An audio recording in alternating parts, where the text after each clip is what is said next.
Praise the Lord. Praise the Lord. आप सभी को हैप्पी गुड फ्राइडे। परमेश्वर का धन्यवाद करते हैं सुंदर समय के लिए। परमेश्वर ने एक सुंदर अवसर दिया है कि आपके मध्य में मैं चौथी वाणी को लेकर आऊं। आइए हम लोग छोटी सी दुआ में जाएंगे। जीवित पिता परमेश्वर, हम आपके सम्मुख में आते हैं प्रभु। पिता, आपने अपने वचन में कहा है प्रभु, उसके द्वारा, उसके लिए और उसी की ओर से सब कुछ है, तो महिमा भी केवल वही पाए। हाँ प्रभु, हम इस जगह में तुझे स्वागत करते हैं प्रभु। शब्द तेरा है प्रभु, हम तेरे हैं प्रभु, और महिमा भी तो अद्भुत रीति से पाने का है पिता। आज सचमुच प्रभु तो क्रूस पर क्यों गया खुदा, उसका अहमियत आज हमको बताओ प्रभु, ताकि हम उस वैल्यू को समझ सके और यीशु हम उसका आदर कर सके। हम सब महिमा तुझको देते हैं पिता, और धन्यवाद के साथ वो यीशु के नाम से मांगते हैं, आमीन। जो चौथी वाणी है, वचन लिखता है, दोपहर से लेकर तीसरे पहर तक उस सारे देश में अंधेरा छाया रहा। तीसरे पहर के निकट यीशु ने बड़े शब्द से पुकार कर कहा, एली एली लमा शबक्तनी, अर्थात हे मेरे परमेश्वर तूने मुझे क्यों छोड़ दिया। सचमुच हमारा परमेश्वर महान है। अगर हम देखें उस रोमन काल में जब कोई भी व्यक्ति पाप करता था तो उसको क्रूस की सजा दी जाती थी। पर आप यहाँ पर देख रहे, इतिहास में पहली बार ऐसी घटना हुई कि जिसने पाप नहीं किया उसको क्रूस पर चढ़ाया गया। मतलब जो पाप से बिल्कुल अज्ञात था, जिससे पाप से कोई भी वो ज्ञानवान नहीं था, अज्ञात था, उसको पापी ठहराया गया, उसको सजा मिली, और वो कोई और नहीं, हमारा यीशु है। हालेलुया। आज अगर हम दुनिया में देखें तो कोई किसी का बोझ उठाना नहीं चाहता, चाहे वो अपने परिवार का हो, चाहे वो अपने पड़ोसी का हो, चाहे वो देश का हो, कोई बोझ उठाना नहीं चाहता।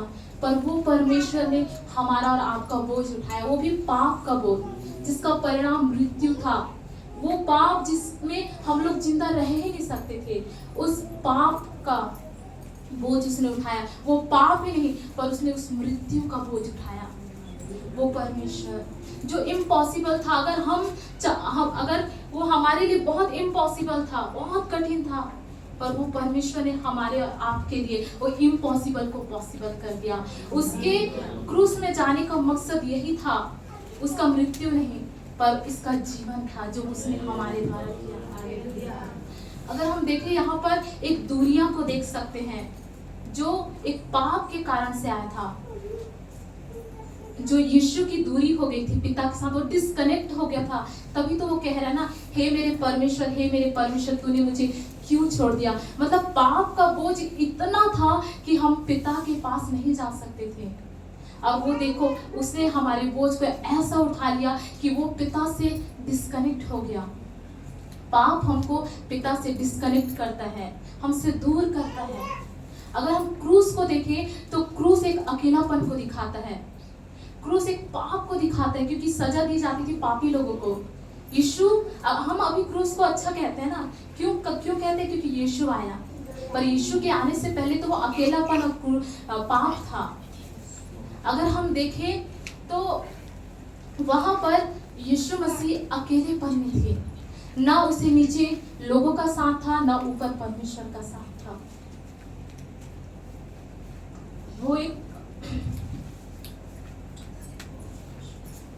वो एक अकेलेपन में थे। उसने उस पिता से अकेलेपन को सहा। मतलब यहाँ पर बोल रहे, तूने मुझे क्यों छोड़ दिया। अगर हम इस बात को अगर गहराई से देखें तो सचमुच जिसके साथ वो 24 घंटे चलता था, जिस पिता से वो इतने करीब था, वो पिता का साथ उससे छूट गया। मतलब पाप कितना भयंकर होता है कि वो हमारे सृष्टिकर्ता से हमको दूर कर देता है। पर यहाँ पर यीशु सहा, उस अकेलेपन को सहा, ताकि आप और मैं अकेले ना रहें। अकेले ना रहने का मतलब ये नहीं कि आपको कोई वो व्यक्ति देता या मनुष्य देता, नहीं, पर उसने आपको अपना पिता को दिया। आपका अकेलापन किसी व्यक्ति के रहने से नहीं मिटाया जाता, पर आपका अकेलापन उस पिता के रहने से मिटाया जाता है। हालेलुया। क्योंकि सब रिश्ते आपके पास है, पर वो पिता नहीं है तो आप अकेलेपन में हैं। उस पिता का रहना ही आपको अकेलेपन से दूर करता है। और आपको पता है, उस परमेश्वर ने आपके और मेरे लिए उस दूरी को भी सहा ताकि हमको उस पिता की करीबी मिले, ताकि हमारी दूरियां हटाए जाए, हमको करीबी मिले। इसलिए उसने सारे दुख को, उस सारे दूरियों को भी सह लिया, सिर्फ आपको और मुझे पाने के लिए।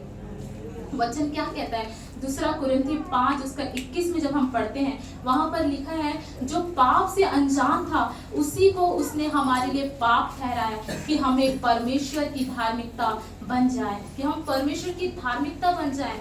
हम वो पाप से बहुत अनजान था, पर यीशु के द्वारा आज हमें क्या कुछ नहीं मिला है। उसका लहू के द्वारा आज हम धर्मी ठहराए गए। वचन बताता है रोमियो 4 में कि उसके लहू के द्वारा आज हम धर्मी ठहराए गए हैं।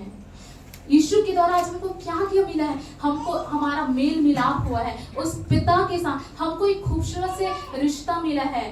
पिता ने तो हमको खूबसूरत तोहफा दिया यीशु, पर यीशु ने भी हमको एक खूबसूरत तोहफा दिया, वो पिता का था, वो रिश्ता का था। हम उसको पिता नहीं कह सकते थे, पर उसने हमको ये रिश्ता को दिया। हालेलुया। ताकि जो अदन की वाटिका में जो रिश्ता टूट गया था ना, उसको मिलाने के लिए उसने अपने प्रिय पुत्र यीशु को भेजा, ताकि फिर से वो रिश्ता जो डिस्कनेक्ट हमारा हुआ है पिता के साथ, वो फिर से मिल सके। हालेलुया। और तीसरी चीज, उसने हमको एक अधिकार दिया है।